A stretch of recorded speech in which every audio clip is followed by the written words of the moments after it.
Welcome to episode 39 of the Tailoring Talk Show with me, your host, Roberto Revilla. I'm a bespoke tailor, menswear designer, and owner of Roberto Revilla London suit and shirt makers.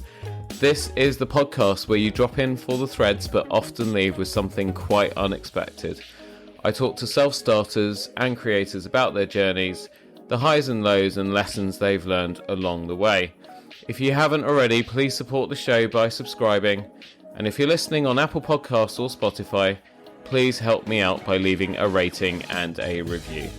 On today's episode, I'm joined all the way from Wales by a good friend and client of mine.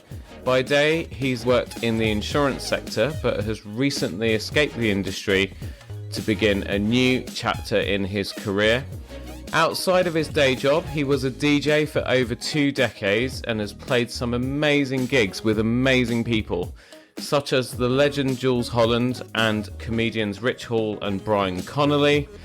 In his youth, he had the privilege of going all over Europe by train for free, and as an adult, he now enjoys the privilege of paying me good money to make him look amazing.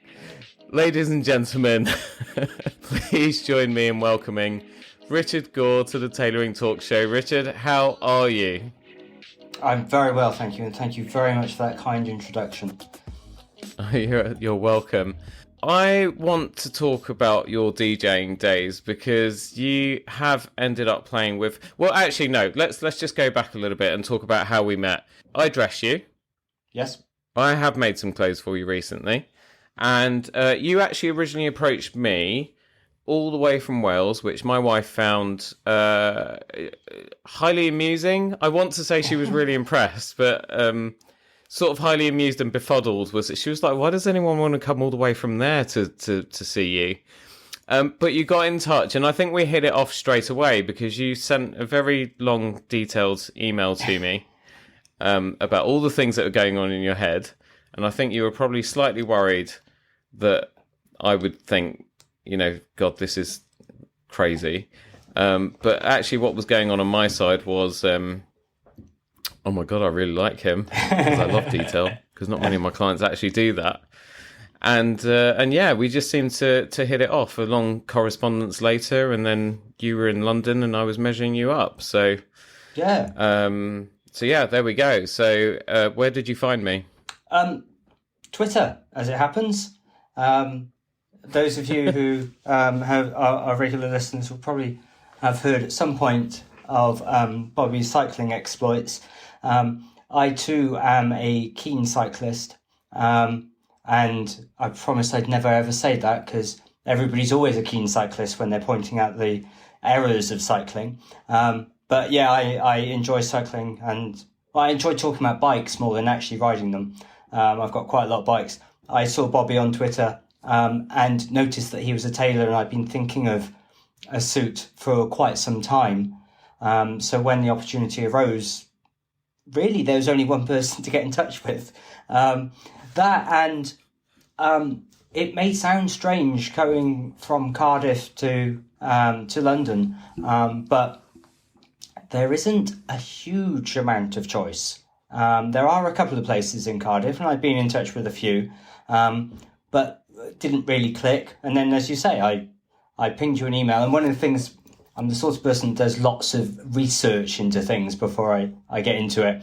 And one of the things it said was, give your tailor lots of information so that they can work out what you like. Because if you don't, it's your own fault. Yes. If you don't get what you like, then it's your fault for not telling him. So I did a bit. You said, what sort of thing do you like? And I sort of went, this, and brain dumped into an email. Yeah, just vomited over the page with all the things that I was thinking and things that I hoped would give insights into my personality.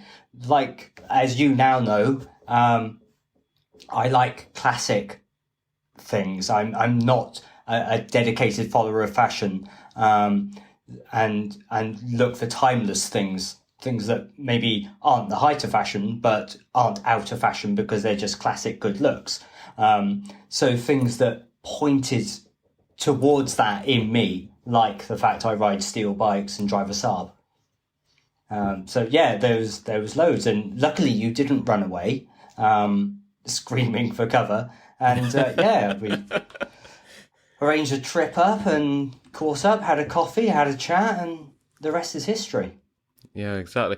It's really funny actually. You say literally half an hour ago, Caroline and I were just having dinner together, and I was just saying to her, I've just had someone on the blower. He's the complete opposite of you. I said to him, I'm fully booked this week. I will see if I can move people around and make time for you. But before I do that, I really need as much information as possible as to what you're looking for. Now, I asked that question to you, and I got War and Peace in an email, which was absolutely brilliant because, as you now know, I love information. I thrive on it because it means that I can serve you in the best possible way.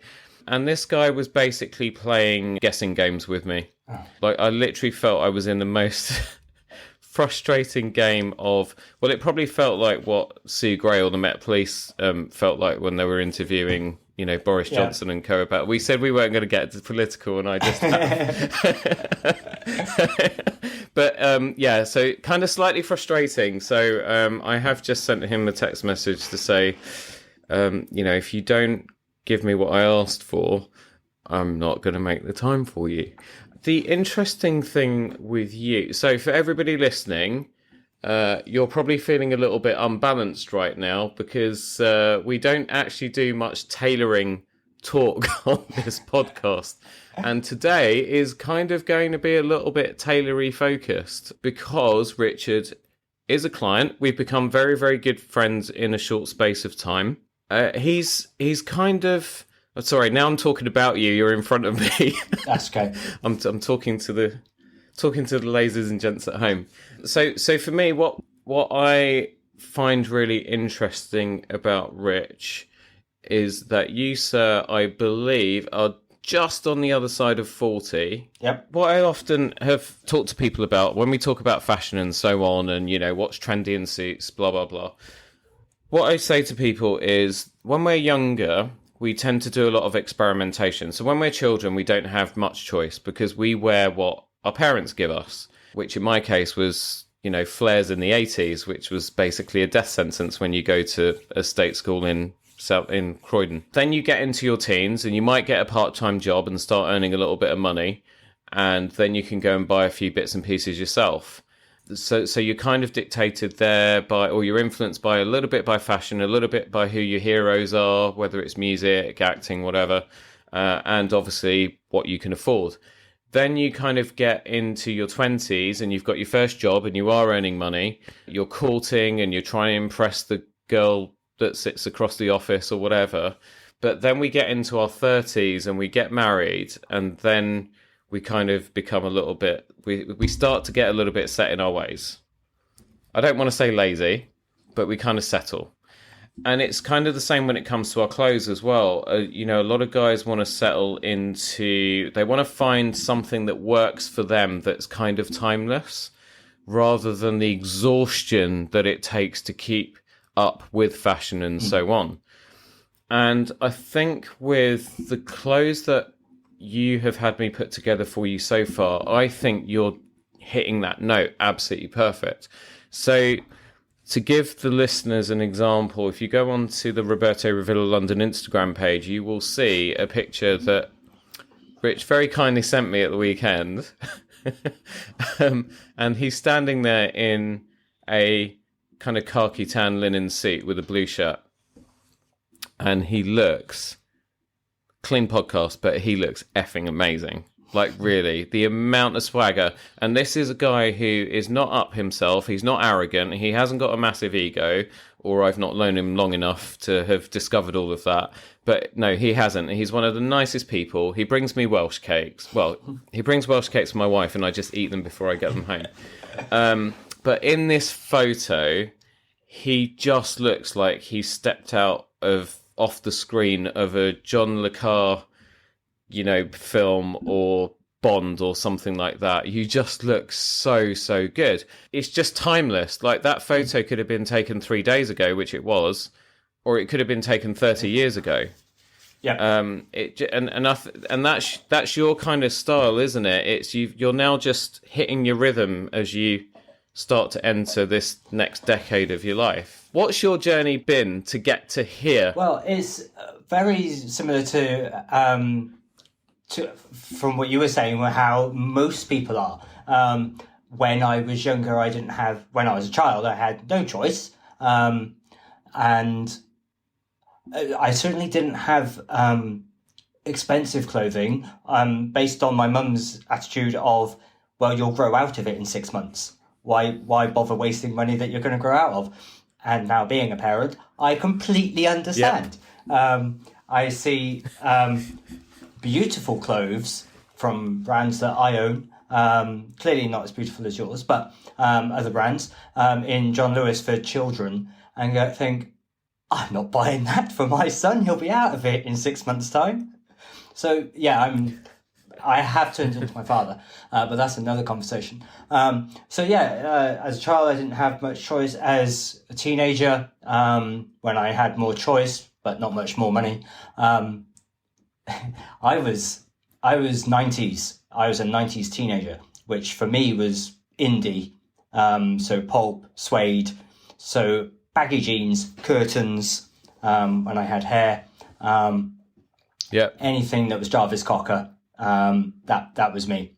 And then, in my 20s and 30s, in my 20s, I was working in solicitors' offices. So it was suit and shirt, and DJing. But I as we'll get on to later probably, I DJ in nice hotels. And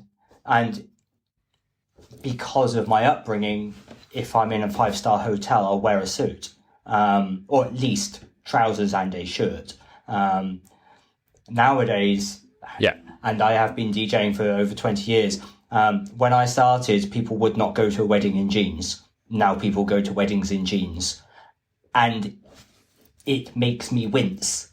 I lose respect for people when they've turned up to a wedding of somebody in jeans.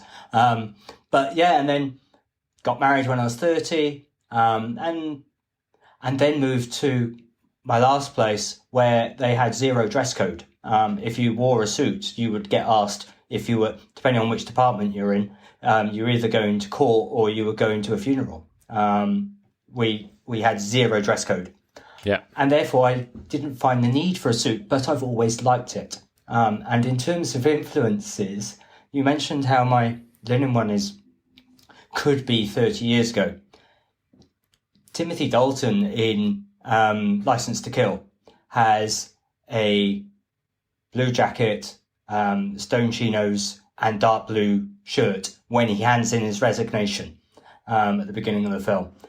And Timothy Dalton I still think he's one of my favourite Bonds. He had just had, I saw that look and went, I want to be James Bond, and I want to be Timothy Dalton's James Bond. Not Roger Moore's, because goodness, I haven't got lapels. It was that kind of thing. And then, like you say, as I've got older, and one of the things I realised was that I'd go out into town, we'd go shopping on a Saturday with my wife, and she'd look great. And I didn't.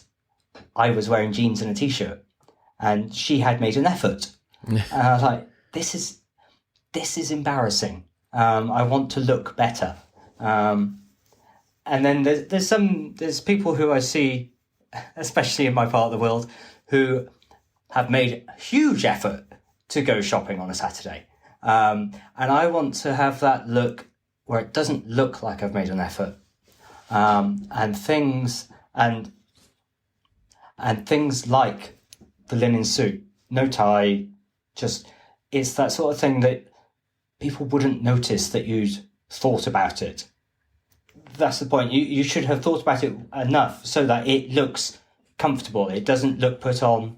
And then I found myself financially in position to do it, comfortable in my own skin, and able to start exploring the world of fashion and clothing.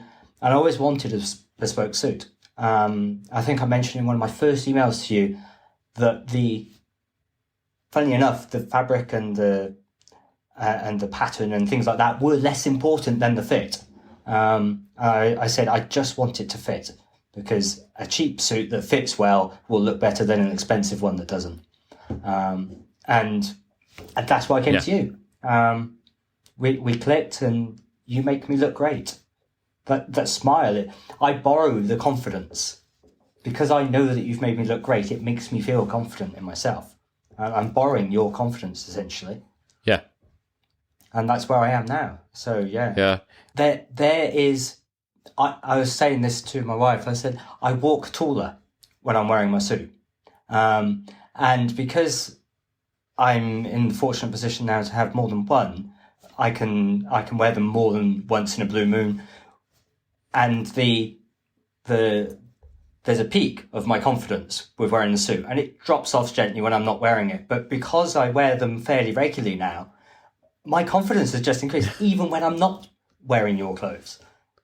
Wow. You know, I just feel great. I catch people's eyes now, even when I think, oh, actually, I'm just still in my jeans and T-shirt. I just have that confidence. I've been doing this for 20 years nearly. And that's the first time I've had that level of rich feedback from anyone. Because I don't doubt my abilities, and that I probably have done the same for others, right? But that's the first time I've heard it put like that. And that makes me feel, so happy that I'm obviously doing a great job for you. But I'm just so happy that you get... So Caroline always says, she's correcting me all the time when I'm talking to, prospective new clients or existing customers that want to explore more of what we do because they've only ever been buying shirts or whatever. And she always tells me off because she says, you don't sell clothes. It's everything else as a result of what you do. That's the benefit that your clients get from what you do. The product is just the kind of mechanism or whatever. And I'm trying more and more when because I'm now starting to experiment a bit this summer. So actually, by probably middle of June, I will own at one point in time more linen suits than I probably ever have done in my entire career. So I'm going all out on linen this year. Partly it's your fault. Because when you sent me that picture of you, and like so much swagger, Richard, I mean, seriously, I was like, do you know what? I want to feel some of what he's feeling, because I can see in that photo that this guy is confident and he feels like he could take on the world. Yeah. But he also looks like he's pretty relaxed while he's doing it. And I want some of that. So I've basically been literally. It was. I think you sent it to me on Saturday morning. Saturday evening, I was poring over linen fabrics at my desk at home, like sort of working out colours and stuff, and then putting the cloth orders in. It's really interesting what you say, because I pretty much unconsciously, without realising it, pretty much feel that way all the time, because obviously I get to know my own stuff all the time. But yeah, it's just so amazing to hear a customer say it. So thank you so much for sharing that. Well, it's very... What you've been saying about what Carolina said is spot on, correct, and applied equally for me for when I was DJing, because I did mobile discos, I did weddings, corporate stuff, things like that, and anybody can go in and press play. What we sold was an experience, was people being amazed, and working on emotion. I used to love weddings, particularly because the emotions were running high.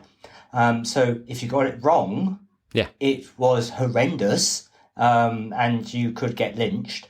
But if you got it right, then it was the best feeling in the world, because all you'd done was taken everybody's emotion that was in the room and turned it up. Now, and we had some weddings where you didn't want to turn up the emotion, but you pitch it right, and you're just increasing what everybody's already feeling. But then they start directing at you because you're the catalyst, and it's the best feeling in the world. It really is. And Caroline is right. What I can buy a suit from anywhere. What you do, in the way you tailor it and make it look on me, but in the process of getting that suit, you're filling me with this idea that you are going to look great in this because I made it for you, and you walk out believing it. I mean, you saw the smile when I tried on my first one, and it was just, yes. And you can put a price on it because you have. It is almost priceless. It's a MasterCard ad. It's price of suit, X pounds. The feeling you get from it is priceless. Is priceless, yeah. It's really funny, actually, because I've got photos from that very first try-on where... I won't talk about the waistcoat that I misjudged and got a little bit tight. But we sorted it. But the actual suit itself, it was really funny because you were smiling when you came out, when you put the jacket and trousers on for the first time. But then you were quite serious for a little bit when you were sort of standing in the mirror, kind of No, that was at your second fitting, actually, once we'd sorted a few things out. Your second fitting, I kind of put the whole thing on you, and then I just sort of stood back and just let you look at yourself, and then you looked so serious, and I captured that moment. But it wasn't a sort of, trying to find fault in anything that was there. It was almost like you'd hit a moment of, this is what I've worked hard for, this is the thing that I'd always wanted to do, and now I'm here, and it's on me. And you were just regarding yourself, and it was almost like you were, I don't know, like a metamorphosis was taking place somewhere within you. Can you take yourself back to that moment and tell me what the hell was going on? Partly it's that I am still new to the world of tailoring, of gentlemen's fashions and things. So, for instance, I pick your brains regularly on things. I pick my shoe shop's brains on things, and I follow various. Do you know, if it's a day that I haven't had a text from you, I start worrying that something's happened to you. Right. And I my personality anyway is that I obsess about things. So at that point, it was just a little overwhelming that here I was in this stunning suit, and all these things were going around my head of, I've done this. It's not a case of self-congratulation, because I'm only there through good fortune, and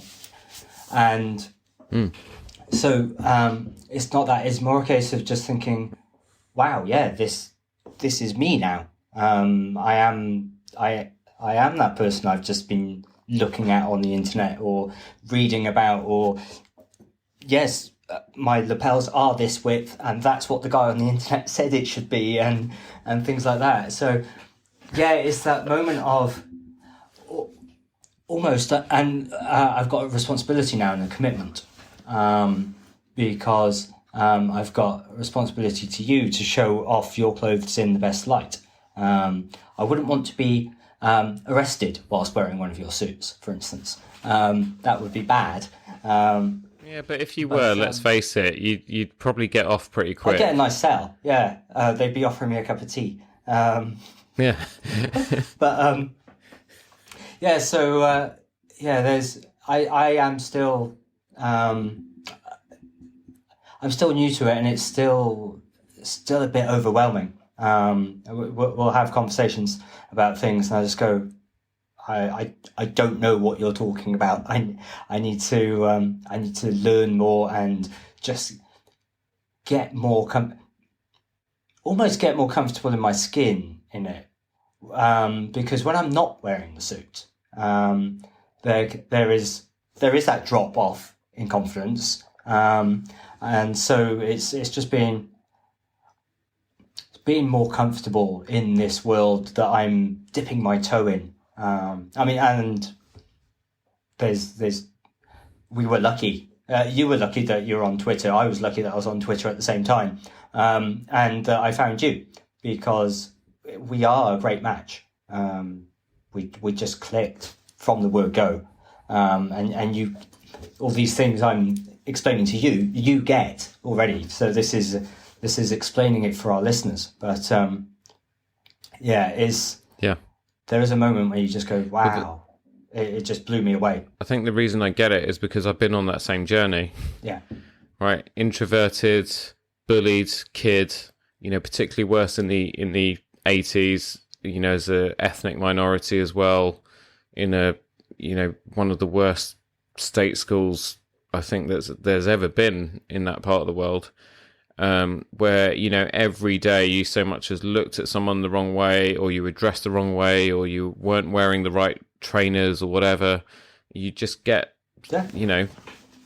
7 bells kicked out of you, or whatever the term is.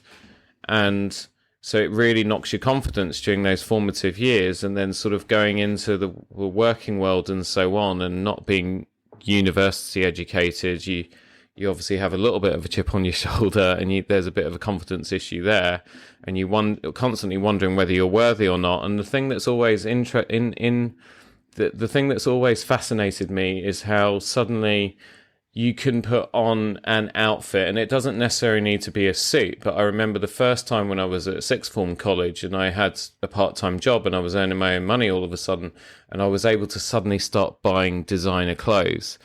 Now, by designer, I mean, we're not talking Gucci and Prada and stuff. I mean, we're talking like Adidas sweatshirts and Alessi, or what? You remember that brand, Alessi? Oh, it was really big when we were teenagers in the 90s. Yeah, all of that, and big white trainers and so on. But it was the logos and stuff, and suddenly, I felt like I was fitting in with the cool kids at college, and I could, and I kind of started to have more of a sense of self-worth and be a little bit more confident. And then obviously going into the world of work, I didn't get a break in tailoring for a little while. I worked in IT and had to sort of pay my dues for 4 years or so. But I always wore a 3-piece suit in what was a very dressed down environment. But that's because it made me feel better and made me feel more competent and confident. And what I also started noticing is that when customers would come into those offices of that consultancy off the street, if they saw me, and I was the youngest, so at the time I was the 19-year-old, and I was working in and amongst people who were from late 20s going up to early 50s, but they would always point and say, no, I want to see him. And they're just like, you don't want to see him. He's the new kid. He doesn't know anything. And I would just sort of, like a la Pierce Brosnan, just do a little adjustment of my tie and then just stride over and just take over, basically. And, they were right. I didn't know anything, but I looked like I did. And that always fascinated me, that sort of relationship between the two. I mean, that's kind of the whole superhero premise, right? Is that it's the kind of, generally speaking, unless it's Bruce Wayne, it's the kind of weak kid or persona or whatever, and then something happens and then they get the powers, and the suit is a representation of that power. And that's pretty much what the suit is nowadays for me. It's I feel like a flipping gangster when I'm all dressed up. And I picked up a hotel residency. They rang me in September and said, "Do you fancy doing Christmas for us?" And I said, "Yes, okay." And they went, "It's black tie, is that okay?" And I said, "Yes, no problem at all. Better go out and buy a black tie suit, dinner suit." Because you always say yes. You say yes and then work out how you're going to fulfill the contract. So I went out and got and picked up a dinner suit. And I now know it didn't fit me that well at all, but I felt great. And because I felt great, it allowed me to walk into this hotel that I didn't know. They'd never seen me DJ before. Heaven knows why they booked me. And act like I knew what I was talking about. And fake it until you make it kind of thing. But the dress helped me make it quicker, and helped that faking it become more convincing. And much like you, I went to, my school days, high school days were horrendous. I went to 6 different high schools, when I was growing up. Wow. And from places I moved from South Wales to West Yorkshire to Cheshire, around Cheshire a couple of times, back to South Yorkshire, back to South Wales. And every time I moved, there was a whole new fashion to pick up, a whole new accent to pick up. I can do accents because I did pick up accents really, really quickly, because you do to fit in. So I never had the right clothes, because I was always, it wasn't a case of I could go home on the first day of my new school and go, "Hi, Mum, you need to get rid of my wardrobe, buy me a whole new wardrobe, please." So when I'm now in a position to dress for myself, I put on a suit, because all the people who were confident, which was James Bond. When I was little, James Bond wore a suit. Sean Connery in Goldfinger, in the casino. The first time he says Bond, James Bond, he looks perfect. And that film's 60 years old. But that was it. It was, you wear a suit. And my dad wore a suit. And my grandfather wore a suit. All the male figures wore suits. So it's natural that I would then wear a suit. And I felt confident in a suit, even when it was a charity shop one that I picked up for £5 to whichever shop I happened to buy one off the rack to coming to see you. The only difference is that now I know that I look good because it fits properly. Also, as evidenced by, I'm only going to read one of the many text messages that you sent me randomly. Saturday morning, Sunday night, Tuesday morning. This was on a Tuesday lunchtime, and I know exactly where I was when I saw it, and because I just stood in the middle of the pavement with the dogs, and I was laughing so much. And so here it is. Does it ever get this is from Richard to me. Does it ever get boring having women take second looks at you as you walk past? Yeah. And I shot back with no, it doesn't get never. Boring. And I can remember years and years ago, I bought a jumper with a label on it, somebody's logo. And I was 18, 19, and I happened to walk past my recently ex-girlfriend who took a second look. And I just had my hair cut as well, so I was wearing this, what I thought at the time, and was reasonably fashionable set of clothing. I just had my hair cut. I was walking tall, and it's the confidence.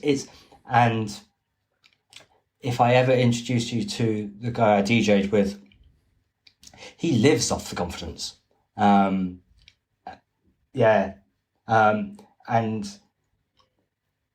it's always the confidence, and it doesn't matter where you get that confidence from. For me, dressing smartly does it. For other people, it might be something else. Yeah, might be alcohol or whatever it is. But for me, it's dressing smartly and knowing that I look good. And then you get reactions like I get now that I wear your suits. The hat's not working quite as well as I'd hoped, though. I might have to work on the hat. No, the hat, I told you the trick with the hat. So Rich recently got a new hat from Christie's, and Christie's are famous for supplying hats to many superstars. Brad Pitt's worn Christie's hats. Indiana Jones's hat was a Christie's hat. And I said to Rich when he was when he had it on the first time and he came to the workroom. I said, "You've got to wear it with attitude." Yeah, I do. So you got to either tip it back slightly, or you need to just tip it just slightly to the side. That's how. So when I was in my when I first started, and I used to go door knocking in the West End to try and build my business, I used to wear a hat. I had a trilby, and I would always tip it to the side. And nobody wore hats. I mean, still nobody wears hats. But for me, it was a way of being memorable. Yeah. Because then when I would cold call them later in the week after leaving some information, then they would be like, "Oh, you're the kid that came in the hat." Yeah. So yeah. Now I want to get one, so I think I'm going to have to get myself down there and sort myself out, because I'm my confidence is there's nowhere else for my confidence to grow. So this is the next thing. I was thinking I need a Panama on Saturday in the sun with the suit. I thought, yeah, this needs a Panama. My brown trilby won't go with this suit as well as a Panama would. But yeah, I'm going to keep with it. I'll work on it, and I already like wearing it. So now it's just a case of polishing. I've probably watched too much White Collar, but yeah, I love it. Yeah. Speaking of polishing, but that's the thing, right? It's like you say that, I'll be talking to you about fabrics or whatever, and, gabbling on the way that I do, and some of it goes over your head. But you already are showing a natural appreciation for everything that goes on around outside of the suit and shirt. So ties, you've got a real eye for good quality shoes, and taking care of them as well. And all the other sort of little accessories and things that go on around it, which, maybe you won't be surprised, but many people really don't. And that's not just these days. That's been throughout my entire career. I've got very few of my customers who have got that much appreciation for all the other stuff that goes on around it, but you have. I mean, because you've got some nice little local places in and around Cardiff as well, haven't you? Yeah, I'm very that kind of sell. I mean, some of your shoes are beautiful. Yeah, and I'm very lucky in that I've managed to find, just like finding a plumber or finding an electrician is a challenge, and you should hold on to them once you find a good one. I'm lucky in that my shoe shop is great. There's one lady who I go in, and she turns around to me and says, "You're not allowed to leave until you've bought these shoes. These are perfect for you. Don't leave." And she knows how to sell, but I'm a sucker for it. But she has very kindly said that, yes, you have a good eye for what is a nice looking shoe. And I don't know where that's come from, or even if it's true. But yes, I'm lucky they look after me when I go in there as well. I'm able to go in and ask for advice. I make sure I don't take up too much of their time without buying something from them. But yeah, they're great. And then I found odd little places here and there. There's a guy in Cardiff Market who sells hats and vintage clothing, aquascutum trench coats and things like this, pocket squares and cufflinks and all little things that you don't have to spend very much money on. That's the great thing about accessories, especially once you move away from shoes, because shoes can be expensive, depending on the route you go down. Yeah. But a little pocket square. Pocket squares were a revelation to me, because you don't have to spend very much money at all. And all of a sudden, you're in a row of 10 people wearing a suit. You're the ones that stand out, because you've just managed to pull off a little pocket square. And you could have it folded in the formal just white flash across the top of your breast pocket. It doesn't matter. You get a bit of a fancier fold on, and you get a pattern on there, and all of a sudden it just lifts up the suit from something that may look like a great suit, but is still a bit run of the mill because everybody else is wearing the same thing, to, oh wow, you're the one they notice. The hat's the same thing. And again, these, for me, and watches and stuff, and it all goes together. It was the same and it goes with DJing and the whole thing. It's all about having a package that works as a whole. I would rather have one suit that it all worked together than have 6 suits, but I only had one pair of shoes. If I only had the one pair of shoes that only went with one suit, I would stick with the one suit, because I wouldn't wear the 5 other suits if the shoes didn't go. Even if they were the best looking suits in the world, I just wouldn't wear it. And my wife keeps on saying, or rolls her eyes, because even now I go, does this go? And I don't mean, is this a stunning suit or is this a beautiful shirt? Because the answer is yes. But it's, does this shirt go with this thing? Does this watch strap go with these shoes? Does it fit? Does it work? And it's all about the colours and textures and things. Yeah, so I've always done it. Even when it was jeans and t-shirt, it was, does this t-shirt go with these shoes and stuff like that? Yeah. But I think I know where it comes from. This sort of natural inclination you've got. You've got this power that you don't even realise you have, and I think it's developed from. You talked about when you were a teenager. Now, I was a teenager roughly around the same time, maybe a few years ahead of you. For me, if I talk about the 90s, I talk about the Prodigy, and the Prodigy, and pretty much the Prodigy actually. So it was all about, baggy sweatshirts and, wearing jeans and big white trainers and stuff like that.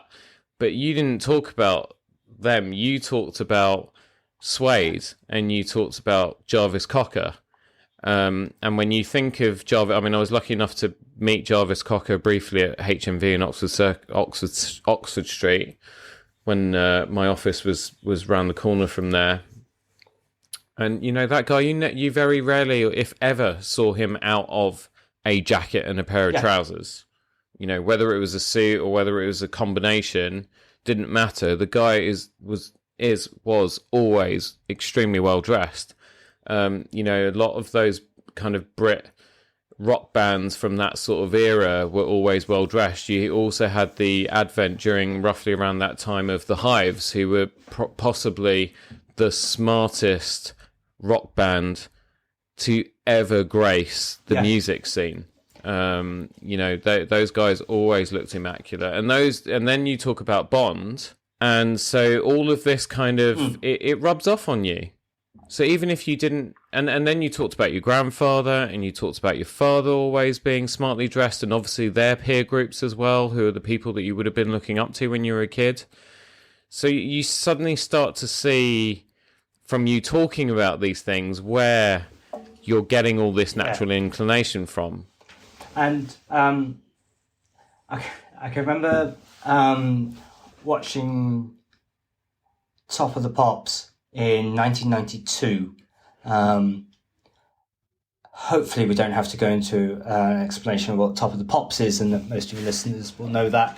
But 1992, Brian Ferry brought out his cover of Slave to Love, and he was on Top of the Pops, and he wore probably a black suit, actually, which I wouldn't pick a black suit, but he probably wore a black suit. But it didn't matter, because he wore a black suit, white shirt, and just looked so cool. Like, the coolest person ever. And my mum was in love with Brian Ferry. But I watched him do this and went, wow, that's amazing. And he didn't dance around, didn't jump around the stage, which your lot would have been, if they could have found the stage. But yeah, Brian Ferry just looked so cool. And then all the 80s, all the new romantics, they were all always suited. If I'd been born 10 years earlier, I would have been a new romantic for sure. But there was still that influence there. Which is weird, because my mum also liked ABBA, and I never wanted sequins. That was never my thing. Yeah. ABBA is the one thing. Carolina loves ABBA, and I really should take her to the musical and so on, but it's something about ABBA. I admire them, and I guess I do like a lot of their songs, But for some reason, when anyone puts them on, it's almost like a cheese grater being rubbed against my brain. I don't know what it is. So I'm probably being a bit harsh to ABBA. I was being ABBA are one of the... I was being slightly cheeky earlier when I said Prodigy. I listen to everything. I think you know that now anyway. My musical taste is ridiculously diverse. It's crazy. There's not a genre that I don't listen to regularly. It's mental. But like you, a lot of my clothing influences were, significant stars that used to kind of wear suits all the time, like the Brian Ferrys of the world. And then when you go into the world of film, it was all, even going back before Pierce Brosnan Bond, but my mum used to watch some of the older Hitchcock movies. I remember North by Northwest and all those old classics and from the 40s and 50s, and the actors in those, Cary Grant and so on, they always just look so cool. And it was all about the suit.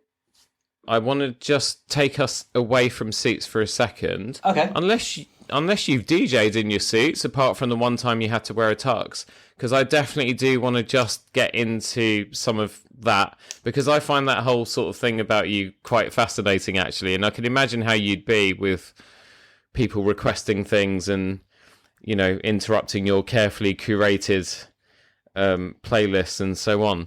But DJing, so where did that start? Was that something you started doing when you were a teenager and then just sort of carried on, getting gigs into adulthood? Yeah. Oh, goodness. I was in school. It was it was summer 1998. So I would have been 17. And a friend of mine was doing some discos for this guy, and I popped along, and he said, and he gave me, I went along to my best mate's disco, and the guy he was doing disco for gave us a lift home, and he turned around to me and said, do you fancy earning some money over Christmas? And I said, yeah, all right then. Why not? And that was it. I didn't look back.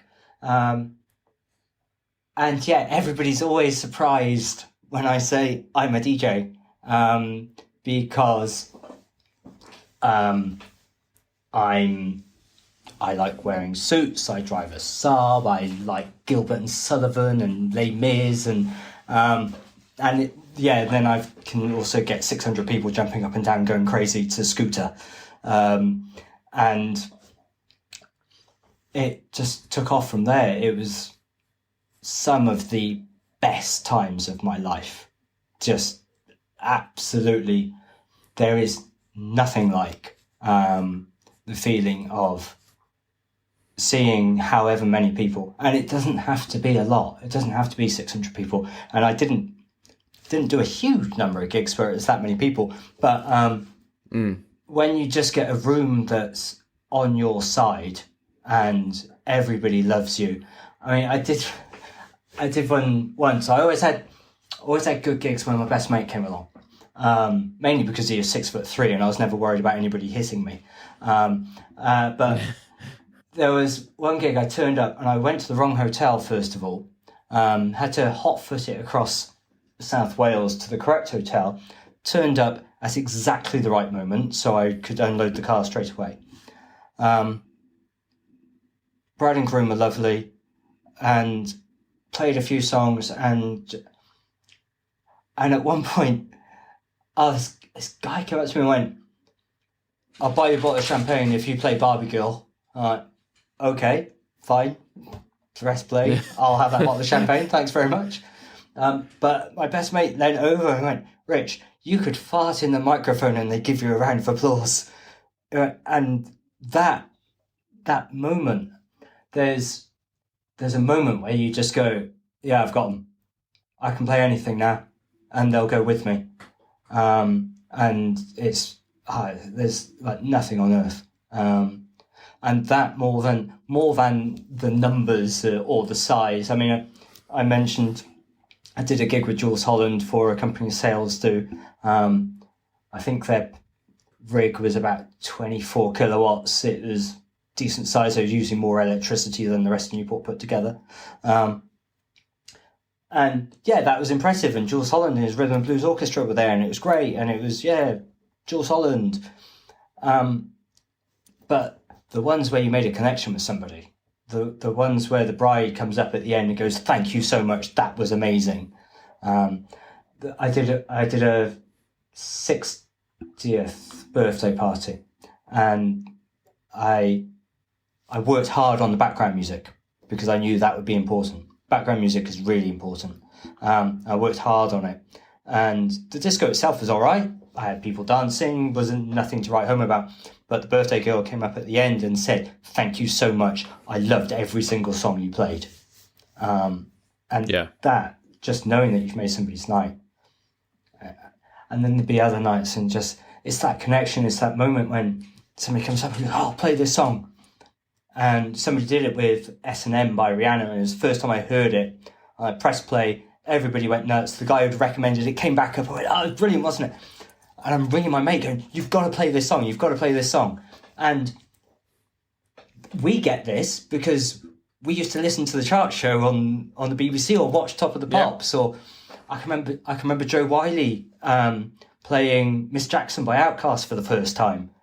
And songs don't work like that anymore. Songs come and go so quick that there's no chance for somebody to go, "Oh, have you heard this song?" A song is everywhere straight away, and then it disappears. You get this moment where you go, "Oh, I played this song and the crowd went wild." Or at the same time, I've done gigs where there's 6 people there, and it's me and them having a chat. And I'll go, "Oh, I'll play this B-side from Mark Cohen," or whatever it is. But it's that connection with people, and making that connection and making somebody's night. Guy I used to work with said, "Rich, there are DJs out there who will get 100% of the people to have an all right time. Your gigs, 80% of the people will have an all right time. 15% of them will have the best time of their entire lives." He said, "and 5% will absolutely hate you." He said, "You do it like that." He said, "You play for the people that are loving it." He said, "and then you just push even further. So they'll absolutely love you, apart from people that hate you, and they'll really hate you. And you just got to hope that they're not as vocal as the people that love you." And I went, I do it for the glory. I do it for that feeling of, wow, what a night. And I go into, and 99% of mobile discos are not like that at all. But you go into every one going, "Yeah, this could be the one. This could be the one. This could be the one where I have people emailing me or coming up for selfies and just for me." And if it's not, I used to generally get free beer and have a dance and get paid for it. So you count your losses, but the money was second, the beer was second. It was all about that feeling of, wow, what a night that was. There's a certain DJ who we can't talk about, but was on the BBC until he wasn't. But he was the first superstar DJ. He was DJ for Rank, and it sounds creepy now when you read it back, but he said being a DJ was great because it's all about controlling people. And you can. I did one night where somebody came up to me, I played a request, and it cleared the floor, apart from the 2 people who asked for the song. Absolutely cleared the floor, as I knew it would. And somebody came up and went, "Oh, look, you've ruined it, you've cleared the floor." And I went, "Everybody will be back on the next song." And he wouldn't have it, and he went off grumbling. And I hit play on the next song, and 200 people got back on the dance floor. And that's a bit of a buzz.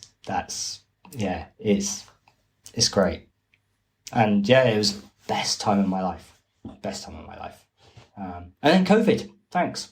Yeah. Oh God. Yeah, exactly. Let's not get started on that. Let's try and end on a high. You, like James Bond, will return for the Bondathon because I feel very fortunate because I'm a bit nervous about On Her Majesty's Secret Service because to me, you're probably going to hate me now.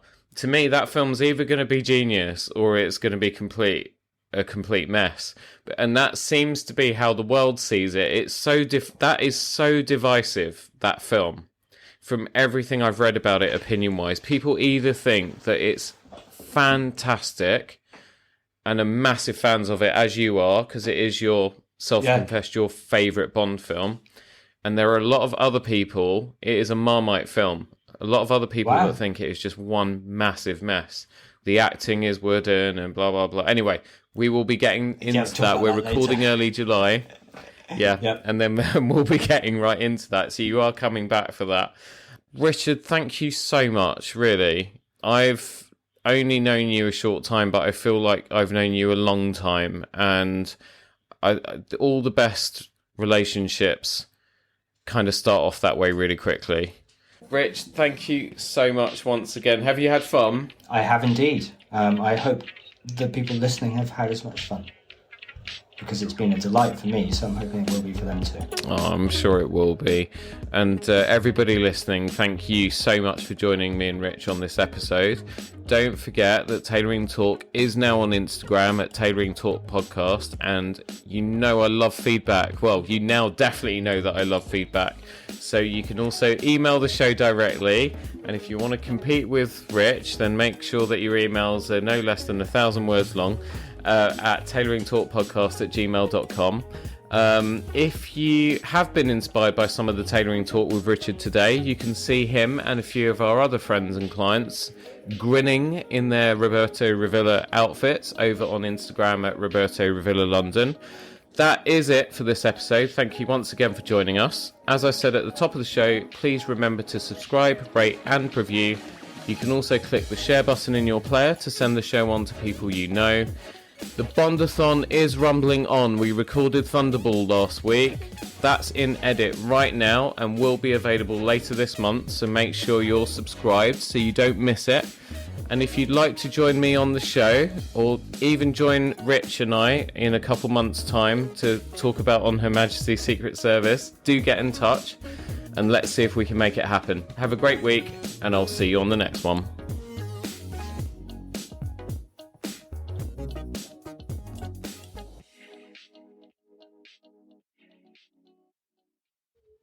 I don't think I've ever seen you in a t-shirt before.